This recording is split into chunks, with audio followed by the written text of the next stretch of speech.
ஒரு பகவத்கீதை ஸ்லோகம் with meaning சொல்கிறேன்.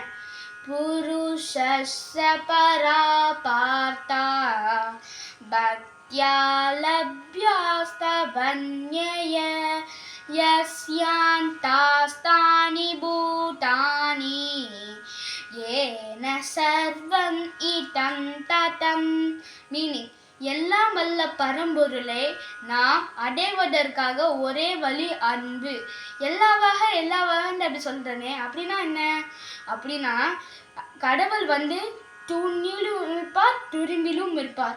அதே மாதிரி கடவுள் சின்ன ஆட்டம்லேருந்து கேலக்ஸி ஃபுல்லாக, மில்கிவே கேலக்ஸி ஃபுல்லாக, எர்த்து ஃபுல்லாக நடந்துருக்கவர் யாருன்னா நம் இறைவன். இந்த மாதிரிக்குள்ளே பண்ணலாம் ஹோமங்கள், பூஜைகள், பஜனைகளுக்குள்ள சொல்லி சாமியை நம்ம கிட்ட கூட்டிட்டு வரலாம். பட் அதுலேயும் என்ன இருக்கணும்னா உண்மையான அன்பு, உண்மையான நம்பிக்கை, உண்மையான பக்தி இருந்தால் சாமி நம்ம கூட சீக்கிரமா நம்ம கூட என்னெல்லாம் வேணுமோ நம்மளுக்கு கொடுப்பார். அதில் உண்மையான பக்தியே இல்லைன்னா நம்ம எவ்வளோ பூஜைகள் பண்ணி சாமி அதை அக்செப்ட் பண்ணிக்க மாட்டார். நீங்களும் உண்மையான பக்தியோடு இருந்து சாமியை உங்கள் கூட வச்சுக்கோங்க. Thank you friends.